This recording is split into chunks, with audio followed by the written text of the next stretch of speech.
Remember diversity? I mean, before it had a name. When it wasn't a mandate, but it was more like the moments when you recognized something that you weren't used to.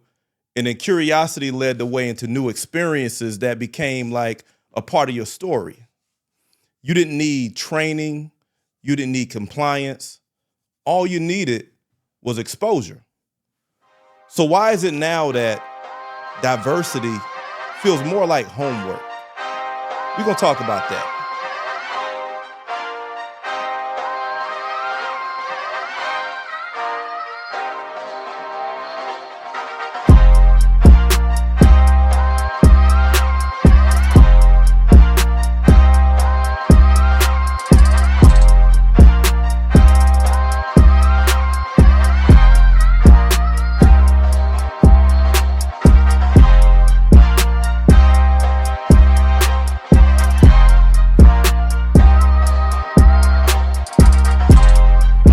Welcome back to OG's Uncut, Conversations on the Culture.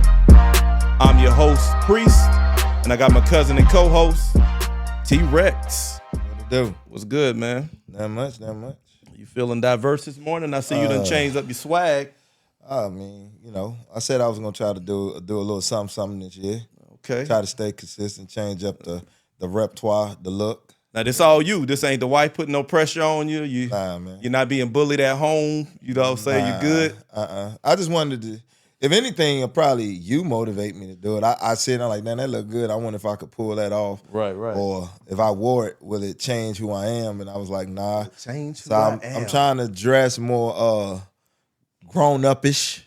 Grown up. You look fly, man. I think it's fly. Cool. It's kind of I got to tip my hat because I went with you. I'm asking the questions. Oh yeah. You helped me out with this. This is kind of one of my first clients, really. Oh yeah. Hey, what y'all think about my work? You know what I'm saying? Many more to come. This ain't over. Many more to come. So. Yes, sir. But yeah, man, diversity, dog. Let's go back to the roots of diversity, man. Can you think of when you were growing up? Did you live in a diverse environment? I didn't. And diversity wasn't a natural thing where I came from in Marion, South Carolina. What about you in D.C.? Nah, Chocolate City. Chocolate City. I was born in 79, right there in yourself. Chocolate DC. City. Nobody didn't even really want to move into D.C. The only people that you might... For that reason. You may, like melanin on melanin, if that's what you want to call it. The most I may have seen diversified, you may have seen a whole bunch of Jamaicans living around us, but you really couldn't tell that there's diversification because we got melanin skin. Yeah. The only way you could tell maybe by how they dress, but you damn sure could tell how they talk. But in the Hispanic state in one quadrant of Northwest called Mount Pleasant. We never went over there. It was like taboo, like why are we even over here? It was like their area. Yeah, that's y'all's and y'all stay over here. But I have noticed that it has grown a lot more. You seeing more. DC is not Chocolate City no more. Yeah, so you grew into it's like Napolitan now. Yeah. I think it's Napolitan how people say it. Napoleon, yeah. I know what you're saying. So you your experiences kind of baptized you in diversity, kind of led you there, kind of like when me. I left DC. Yeah, when I left DC. Kind of like me, because in Marion, it's not like New York. New York, when I hear like some of the OGs talk from the rap game and how they podcast, and they talk about how they were used to seeing Dominicans, Puerto Ricans, Jamaicans, Africans. My town was black and white. You know what I'm saying? Yeah. Most of my teachers were white, but you had your black teachers too. But it was black and white. And then even how my town was set up was pretty much segregated. Right. You know, it was us on one side, all the projects and the houses and some trailers. And then in the different quadrant of the city was like wealthy white people. Yeah. So I didn't have a diverse experience. The only diversity I had was actually my father, because my father was an African immigrant. But here is the crazy thing about it, and this is going to play into how I grew into diversity. Right. Even though he was African, I knew nothing about his culture. Yeah. When I visited his house on some weekends, they didn't cook African food. Yeah. Whenever they spoke their language, it was like to talk about something that they didn't want us to hear. Yeah. It wasn't like he never introduced me to his culture or his family, actually. And you know this. Right. But that's a placeholder for me because that's part of what sparked my curiosity later when I got out of the house and I was intentional about learning about other cultures. Now, my first exposure, I was still young. When I went to go stay with my mom for that 1 year, when I went to Oklahoma, key point, from DC to Oklahoma. Big diversification, or some people call it the culture shock. Big culture change, Big culture shock. Yeah. I was around Indians, whites, and blacks, and Hispanics. And I judged them, I judged my people like, you messing with them? Like, they whack. But then, that's what I was saying to myself. I never said it to them. But then I seen how organic everybody was moving. Like, Indians know, like, it'll trip you out when you're young. Indians can joan just like black people, and white people can joan. So I was like, each other, and I'm like, damn, and nobody's getting offended. Right. It's just the norm. Right. And then I'm like, who was my boy? Craig, my boy Craig. I call him Crazy Craig. He had a white girlfriend. He like, yeah, man, we about to go over my girlfriend's house. That threw you, huh? Yeah, and we ride bikes, and when we get over there, I like, damn, it's a nice ass neighborhood. I say, man, I'm saying to myself, damn, this black girl finally got some money. He knock on the door, and we go in. The mother like, hi, Craig, and she baking cookies, and he hugging his girlfriend. And then his girlfriend called one of her girlfriends over and didn't even let me know that she was calling, and it was another white girl. So now I'm like, you don't know what to do. I'm not knowing what to do. Yeah. The mother there, the father there, Craig sitting there, I'm sitting there. The parent was like, are you cool? Are you comfortable? And I was like, yeah. So you didn't naturally embrace it. It took a while. You had to get warmed up to it. But it was organic. Yeah. And I wasn't exposed to it. Right. So that was my first shock. Yeah. And that's kind of like when I stayed there for a year, when I came back to DC, I felt like I was deprived of the world. Because when I got back to DC, it was just like, damn. It was still fun. Chocolate City again, yeah. And when I got back to Chocolate City, it was fun, but it was like, damn, it's like I'm seeing the same old thing. Okay. But there it was like, that's interesting because like a part of you had expanded. Yeah. And then felt like going back to your environment, you were contracting a little bit. Yeah, it felt like I wasn't exposed. It's like when people say, man, when you finally leave out and now you're going like how people get a tattoo and they get one, then they get another one, then they get another one. That was like me being exposed, like, damn, I want to know what else the world got to offer, and I ain't got to have my guards up. Gotcha. Which opened me up to a lot of other things. Okay, so that was your real, Oklahoma was like your real kind of crossover into diversity. I'm trying to think of what my first one was. It had to be, because like I said, we had black and white, and we pretty much operated separately. But then you had some white girls who like black boys, you know. And I had one. She was fine too. I ain't even gonna say her name. Yeah, some white girls out there built like sisters. Oh boy, in high school. She was fine, boy. Yeah. And I remember, I was kind of talking to her. I was talking to her at lunch. And she liked me. She was out there doing her thing. And then my girlfriend, she was a cheerleader. She walked up. I was like, oh shit. If they watch it, they know exactly who I'm talking about. But she walked up and I kind of had to play it off and entertain both of them, right? But I never got down with the white girl like that because it was out of my norm. With that diversification, I went to Oklahoma in 94, 95, and just when I'm starting to feel brave, they're like, oh, white girls do like me. They do think I'm cute. That's when the O.J. Simpson shit was going down. Oh, shit.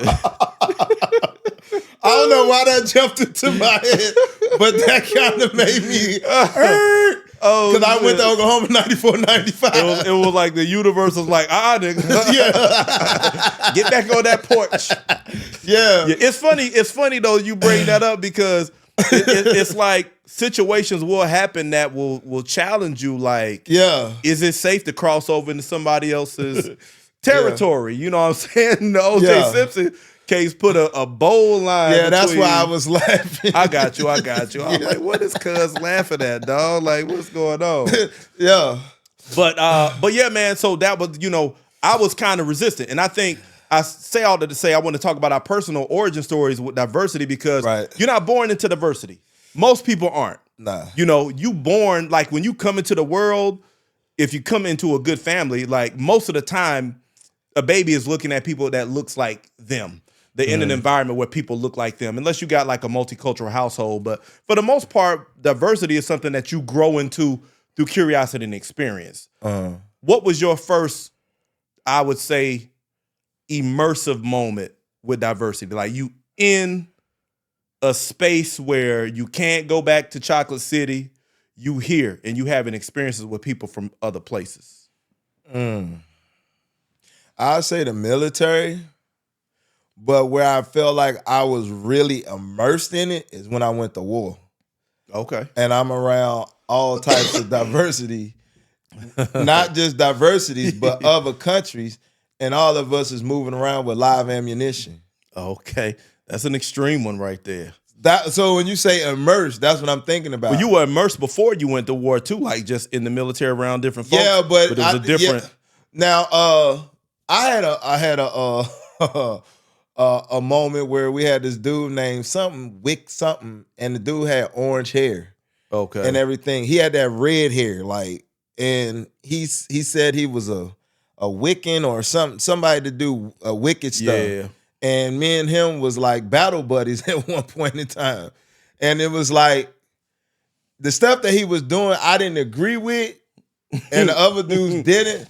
But I felt like I was duty bound to protect him. Right. You know what I'm saying? Him and all his weird, weird tendencies. I mean, he was cool, but he was always drifting these weird tendencies. I was like, dude, I know we bergs, but I like, dude, you got to chill with that. Because I'm like, he was like, nah, but people, he was trying to get me to understand his practice. And I was like, dude, look. I don't care about all that. I don't care about that. I ain't into all we that. Cool as human beings. Okay. You know what I'm saying? I'm not going to do what they're doing because y'all roommates as well? Yeah, we was roommates. I'm not going to do nothing that make you feel uncomfortable and everything make uncomfortable. But you put me in a compromising position because you got my homeboys and they telling me what they saying about what they thinking about doing to you. So now I'm like this buffer. Right. You know what I'm saying? I'm trying to give you pointers to be cool when you're trying to help around them to navigate and not be weird. Yeah. So it's interesting. And for the audience, for those who don't know, Battle Buddy in the Army is like, I don't know. Explain what Battle Buddy is. It's bunk buddies.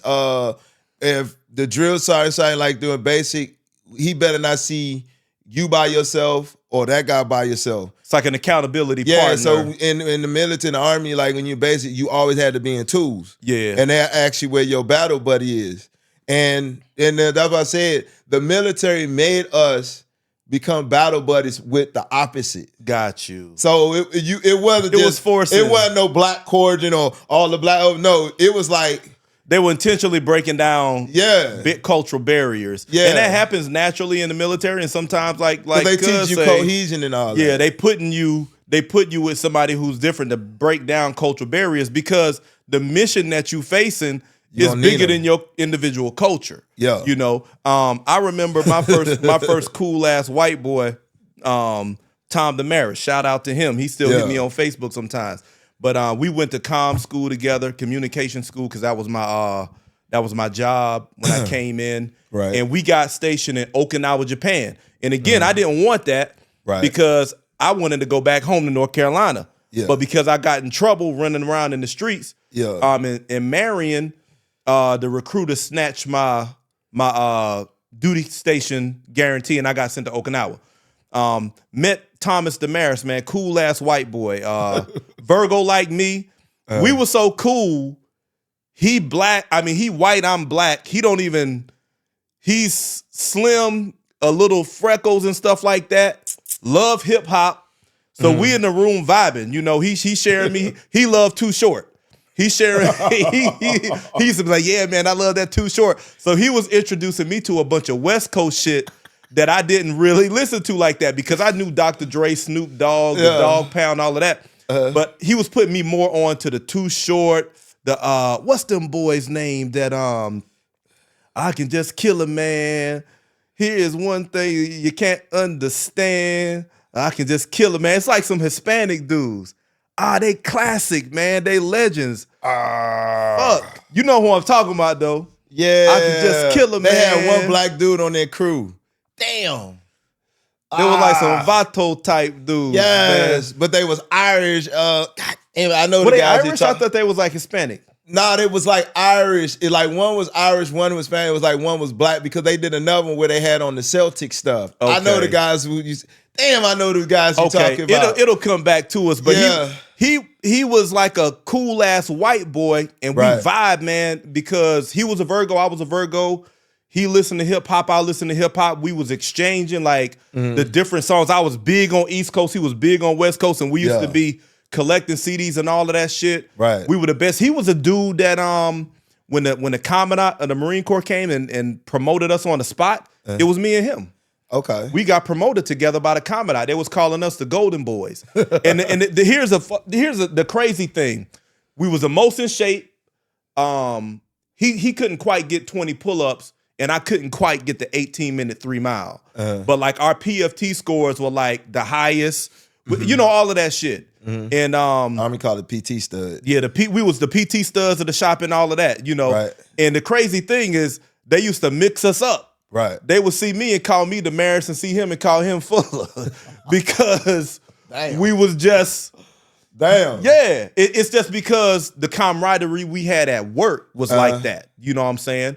So that was my brothers, first. but different mother damn vibe. That was cool ass dude, man. Cool ass cat. And from Oregon. He from Oregon. Right. So that was, I say, my first. The military in general was my first like immersion experience, but him as my roommate, battle buddy, as an Army said, was really my first immersive experience.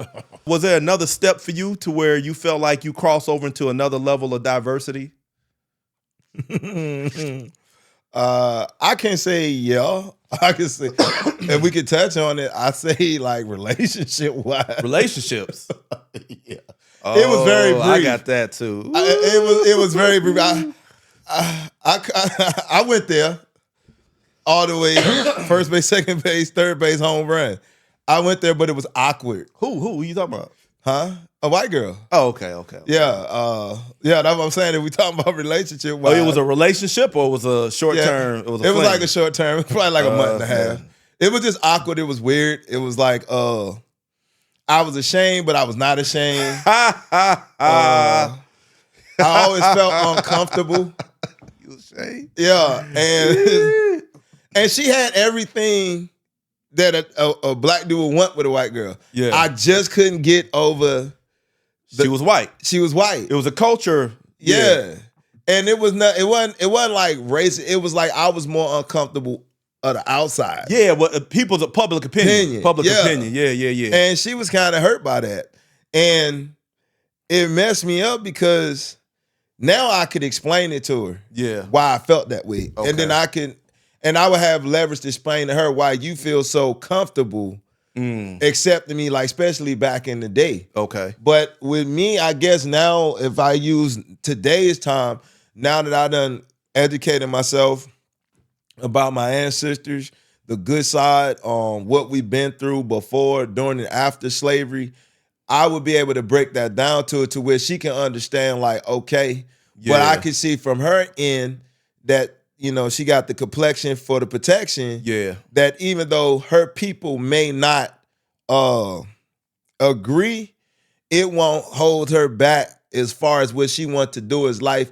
success-wise, long as that I'm not in her so-called environment for them to see it.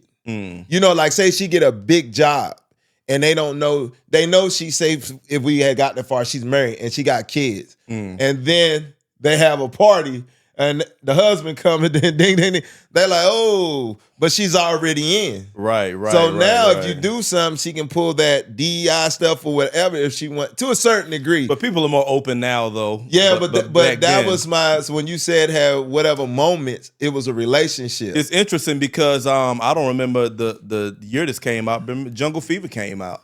For this reason that you're talking about. Yeah. You know, Jungle Fever. When I was on the band, it had to be in the 90s because when I was in the band in high school, we played that. I think it's the early 90s. Yeah, because we that was one of the songs we played in the band. I got Jungle Fever, you got Jungle Fever. And that's the thing because it was such a threshold that we were crossing in culture that we started making art around it. You know what I'm saying? So it's and movies. Yeah, and movies. Songs. Ebony. Yeah, Ivory. It's always been like these, but those things happen naturally. Yeah. You know, when people making a movie, they making songs. Ebony and Ivory is older. That's what, 80s? Yeah. You know, so when you crossing these, you don't need training. Yeah. This is stuff that naturally evolves, and you learn to recognize and respect people's differences. Yeah. And you decide how far you want to immerse yourself over there. Yeah. You know, for me, I'm gonna go into like my big moment. I'm gonna say college, because this goes back to my father being an immigrant, but really kind of closing me out from his culture and his family. Right. You know, all I had was a Black American experience, which was beautiful. Right. So I had a tendency to want to kind of just stay there. I didn't want to go to Okinawa. I went there by force. And then when I got accepted to the officer program and I had to apply to the college, I chose University of Maryland because when I read about them, all they talked about was diversity. They was like, they whole write-up on their website was how they have such a diverse student body, people coming from Asia, Africa, South America, the Caribbean. And because I feel like another culture was a part of me, but I never got exposure to it, I still had an appetite. It made me want to explore other cultures. So I chose the university. That's why I chose the University of Maryland over Howard. Right?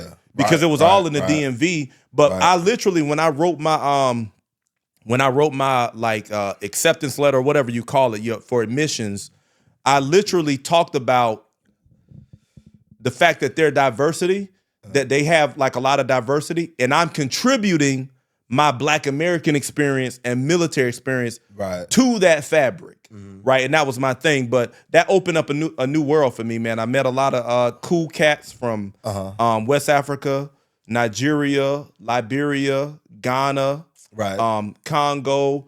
And it just opened up my world in a lot of ways. And I went in deep, you know, because I wanted to know what that culture was like, since my dad didn't open that up. So they into soccer, you know. Do you watch soccer? Every now and then, but I don't. You ain't into it. I'm not into it, but it's exciting when they having them tournaments. Yeah, and I'm like around the World people, Cup and stuff but like that. just to sit and watch it on my own, nah. But when I'm around a group of people, I'm looking at the energy, and then people is telling big me energy, man. And I'm like, okay, and they explaining, but that's probably as far as I watch it. It's big energy. And I didn't, because that's not something that's a part of my culture either. We ain't got no soccer fields in Marion, South Carolina. We got basketball, and if you want to play football, you find some open field. Right. But when I got with these African cats, I had like an international crew. It was me. It was another cat that was in the officer program from, I think, Milwaukee, a Black American cat. Right. And then I had 2 cats from the Congo, 2 cats from Nigeria, and then the dude I worked out with from Ghana. And I was exploring, man. Like, and they brought me into the World Cup world. And even though I was learning about soccer, like I really didn't know what was going on. They was kind of explaining it, but the environment was lit. Yeah. You know, old boy Aunt was cooking Congolese food. You know, they brought the fish out and all of that stuff. They was playing the music. So it was a great experience, man. That was one of the, and I was intentional about that, like I said, because I felt like I was deprived on my father's side growing up. So. I had, believe it or not, my high school I went to, they had a soccer team. Yeah. But when I saw the soccer team, it was either Jamaicans or Spanish people. It was no FBA. Yeah, we don't in it. Yeah, that ain't normal for us. And when I did, you know what, I still see guys like African guys or, you know, Caribbean guys or whatever you want to say. You won't never see FBAs, but it's nothing to see them at a park playing. They put up the goalposts and they be going hard. Like I see them, like they go hard. They get rowdy like hockey fans. Yeah. And where they throwing blows and shit. And yes, it's big for them, man. And that World Cup, bro, like it's a lot of stadium be huge. It's a lot of national pride in it too, you know, because I used to like following the World Cup when it would go, because you would see like I used to like watching the posts on Facebook, because Ghana would be like, oh yeah, we going, okay, we out. Nigeria would be like, we still in. Brazil, you know, you see, it's just a national pride, competitive pride. Oh yeah. But Black women love when Chocolate City was still Chocolate City, about to trans over with that dude David Beckham. Okay. Man, there's a bunch of black women. I think that white boy fine and all this. I was like, God damn. So that would make me pay attention to soccer. Like, damn. Oh, you said the ladies watch it. Okay. I'm like, who's this David Beckham? When I look, I'm like, him?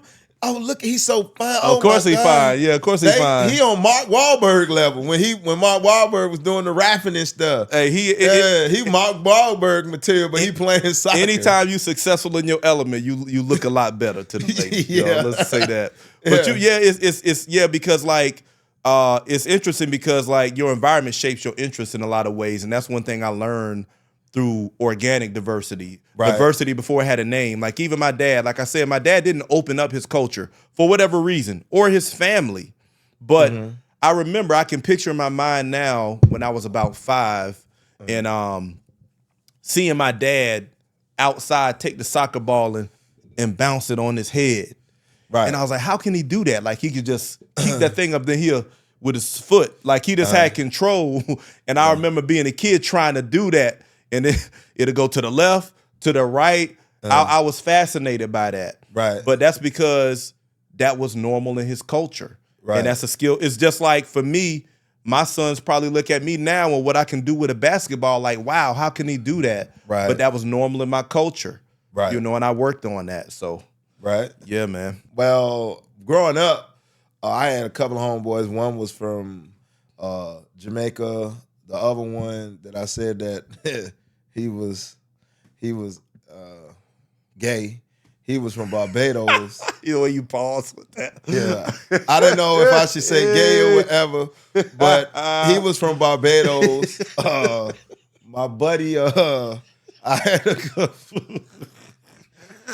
a couple that was from Guinea. Guinea, okay. Yeah, and or maybe Guyana? Not Guyana. Not Ghana, but Guyana. South America? Yeah. Okay. Yeah. So I always liked them, but what made me like them is when I would go over their house, the food that their people was cooking. Yeah. That's what really made me hang with them because I wanted to taste their food. Yeah, yeah. And when I got over there, they were like, hey man, and every time I went over, something was always cooking. And I'd be like, man, what's that? And they'd be eating something. And I'd be like, man, let me get some. And they'd give me a spoon of it. And I'm like, man, can I get something? Like, yeah, man, go in the kitchen. And I got some, that's when I had jerk chicken. My boy Victor, he wasn't immigrant, but his mother was Caribbean. And she had like dumpling soup. Yeah. She had jerk chicken, curry chicken. And I love that. Like, dude, you can smell it. And I used to be over there. He'll be gone to the store or something. Or he'd be like, he'll be back in 2 hours. I would just hang out at the house just to smell the food. And sometimes I'd be eating once I got good with the family. But the dudes work your way in there. They was real cool. But it just when I was around them, it just seemed like when I tried to get them to do stuff that I wanted to do, they kind of was like I don't say standoffish. Oh, they had a way. Didn't seem to be as open. Yeah. But I was always open. Yeah. With them, and that's kind of like always. That kind of made me like as I got older. That kind of kept me away from them. And then when I started to truly understand our history, not how they told us about history, it kind of made me. I kind of put my guard up and got kind of offended by that shit because I'm like, damn, because back then it's like I gave them a pass and I understood why they didn't mess with us because the way I was taught that like what's wrong with us or damn like we can't trust each other, but I'm not looking at it. That shit was systematic with us. Right. And then so I was like, I understood why they didn't fuck with us, but that wasn't right.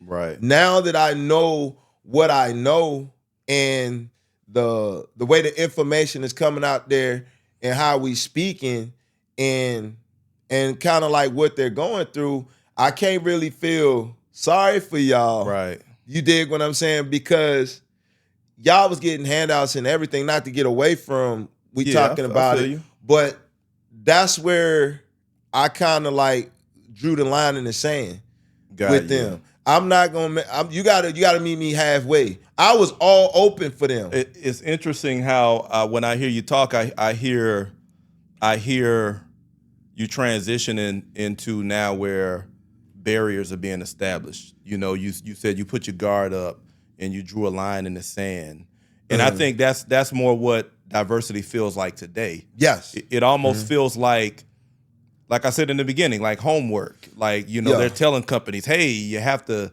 diversity, equity, and inclusion. It's like, this is stuff that we do naturally. Like, we don't have to be told to respect someone's space, their differences and stuff like that. But with the political climate now, and that's why I wanted to have this conversation, is because I feel like once a word gets absorbed into political lexicon, it seems like it kills the spirit of it. Everything we just talked about were great experiences. Shit, I married a woman from Ghana. We're divorced now. Everything's cool, but that opened me up to another world, another culture.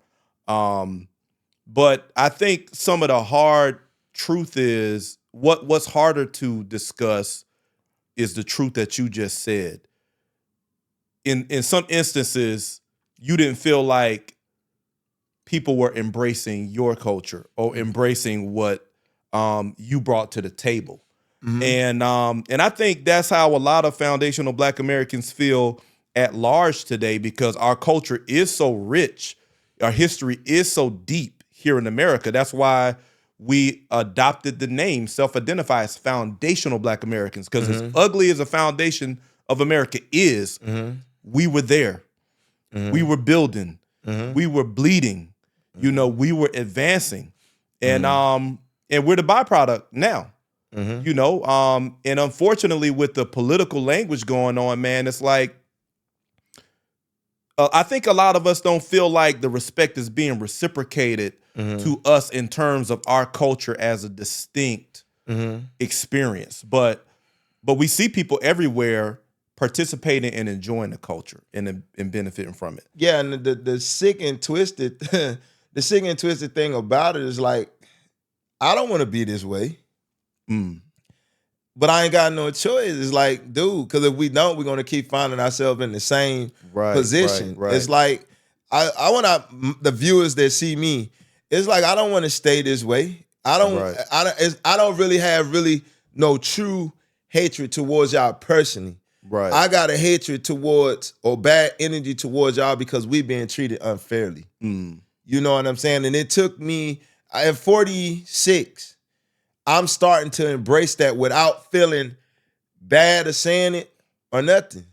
You know what I'm saying? And I think that's kind of like, it's sad, because the people, instead of them seeing us like, damn, they got a point, damn, yeah, we wrong for it, it's like, you ain't hearing none of that.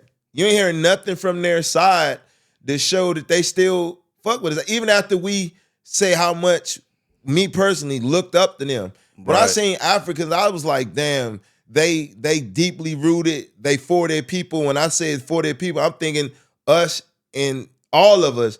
But when you step back and look at it, it's like, damn, they never really fuck with us. And I used to get offended when they used to say, oh, we not like them. Or they used to say little subliminal stuff like, yeah, even though you from America, you still a white man.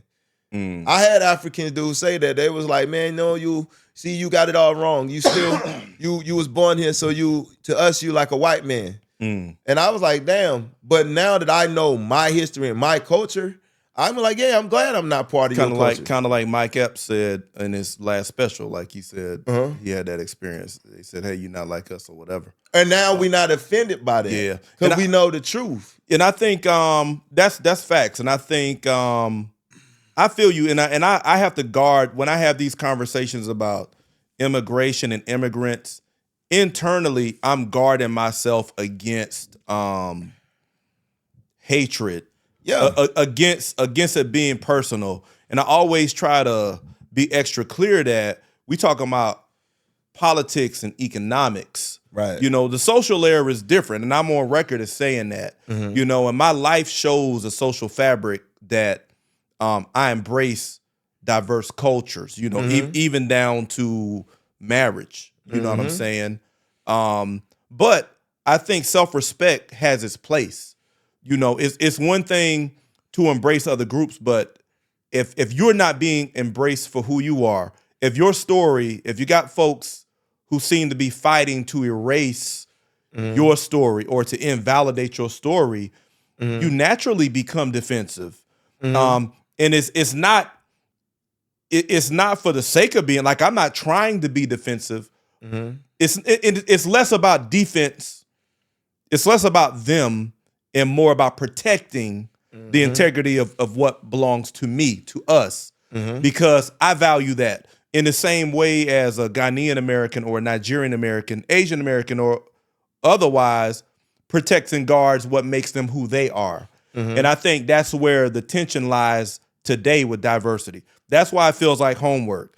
It don't feel natural no more in discussion. And the now that you say that, it almost want to ask is really, let's say Africans, since we got melanin like them, are they really not messing with us because of cultural reasons? Or are they not really messing with us for social reasons? When you social, would it be more accurate to say political? Political, or yeah. Economic? Because it's kind of weird, because if not political, I never seen Africans eat no American foods like macaroni and cheese, yams, collard greens.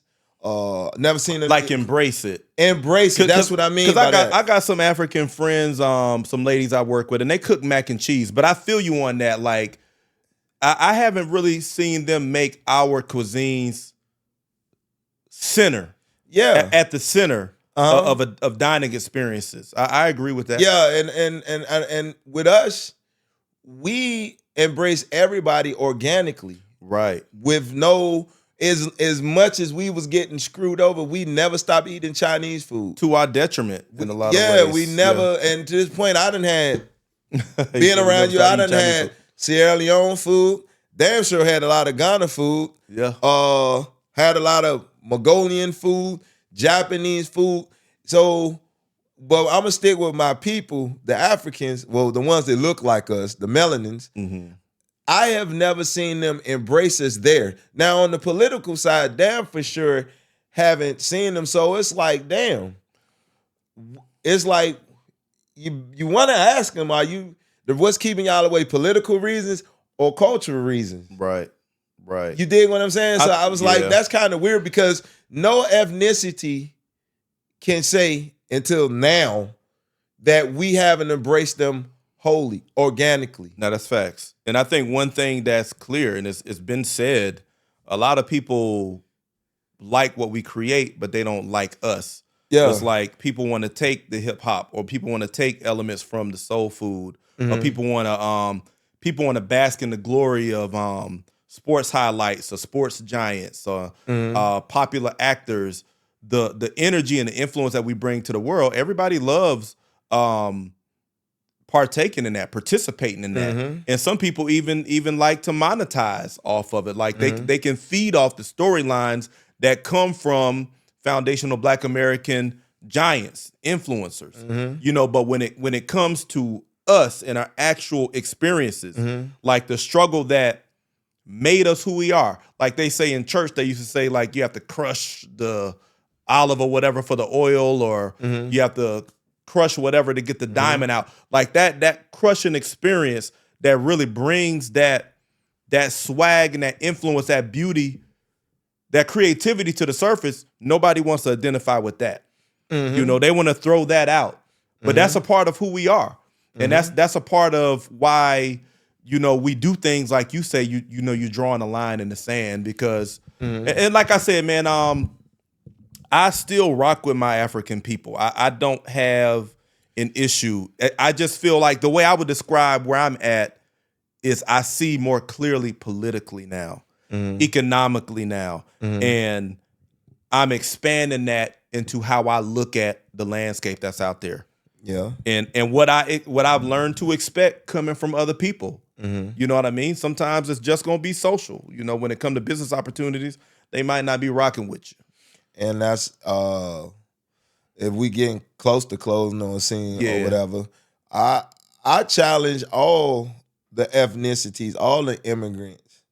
I challenge y'all to embrace our culture like we did y'all's, organically. I don't think none of them embraced our culture organically, since we talking about DEI. I think they're embracing us off of conditional reason or political reasons. hanging around us just to make money off of us. Because if they really organically was with that DEI thing, I think what you said, we would have did business with them. We'd have done partnered up with them. And what's happening to them, we would be rallying for them. We would be marching with them. You will see us saying this is not right. This is wrong. Mm-hmm. So I challenge y'all to embrace us like we have embraced y'all. I'm just not talking about Africans. I'm talking about Asians, Russians, the Europeans, from all these Italians, Mexicans, the same niggas. I mean, can y'all really embrace us like we have embraced y'all? Facts. Organically. Yeah. Without social engineering, without something being set up for y'all to come. Can y'all organically just come around us on a regular basis and dap it up with us, chop it up? Hey, man, let me get some of them chicken wings and French fries, or let me get that steak and cheese. I mean, can y'all come in our environment organically and feel comfortable and not feel like you got to do this over your shoulder? Without incentives. Yes. Yeah. And I would say, I echo that. I would add, though, that, we're not asking. We're not begging. No, I mean, it's more of a challenge. Yes, sir. It's like we're saying that this is a distinct culture, a distinct experience. We've delivered wonderful exports to the world through music, entertainment, technology, education, agriculture, fashion, agriculture. Foundational Black Americans have been at the foundation of these things, and we embrace that. And for me, the way I look at it is, if you can't embrace that, you're going to have a hard time embracing me. That's how I look at it. Because for other cultures, that's how I consider embracing someone. Right. I look at your culture. I respect your history, where you come from, and then where you stand in relation to your history. Right. I'm embracing you means embracing that, and that's the same criteria that we're saying that's the price of entry for us, is what we're saying. Because if diversity is going to go back to being organic the way it should, that's the price of entry. You got to embrace people fully. You can't come into somebody's space and try to redefine who they are or erase their historical contributions. That just don't work. If you come in with that energy, then you're probably going to remain an outsider. And that's a choice. And that's the energy why you're getting the conversations that we having. That's why the Democrats are losing favor with us, or if they ain't already lost it. I really would love to see what the midterm gonna look like, and then the next time, because what I just said is all of us on code without saying it. That's where our energy is at. That's where the energy is, man. And it ain't nothing you can do about it unless you are willing to accept that challenge that I put out there. We tired of doing homework. we tired of doing diversity homework in the political games. Let's get back to real life. And I'll end by saying, being organically diverse doesn't require a name. It doesn't require title, training, or compliance. But it does require recognition that someone else is different. And it requires respect for those differences. If you can do those, if you can recognize and respect, then you've paid the price of entry. And that's all it is, man. Yes, sir. All right, y'all. We appreciate you. Happy Black History Month. As a matter of fact, it is February. I haven't really put much focus on that because I guess we always live in what we a Black experience. Yeah, when you said Black History Month, I like, damn it. It's February. Yeah, we never said it. We have him, but shit, everything that I've been that led us up to having this podcast and everything, it seems like every day I'm having a Black History Month. Yeah. I'm feeding myself about my culture, not nobody telling me. I'm doing my own research, my own reading. I'm free organically to go whichever direction I want to in my culture, and I'm embracing that. So every day, every month is Black History Month for me. Facts, man. Like and that's how we should have the mindset. We bigger than 1 month, and some people say every month we should be happy that it's Black History Month. It's like a spiritual experience, man. It's immersion. But hey, y'all like and subscribe. We appreciate your viewership. Hey, remember, Life After Religion, my journey into history healing is available on Amazon. Other products coming soon. But thank you for viewing. As we always say, make sure you don't watch and hide. Like and subscribe. Until next time, we out. Peace. Peace.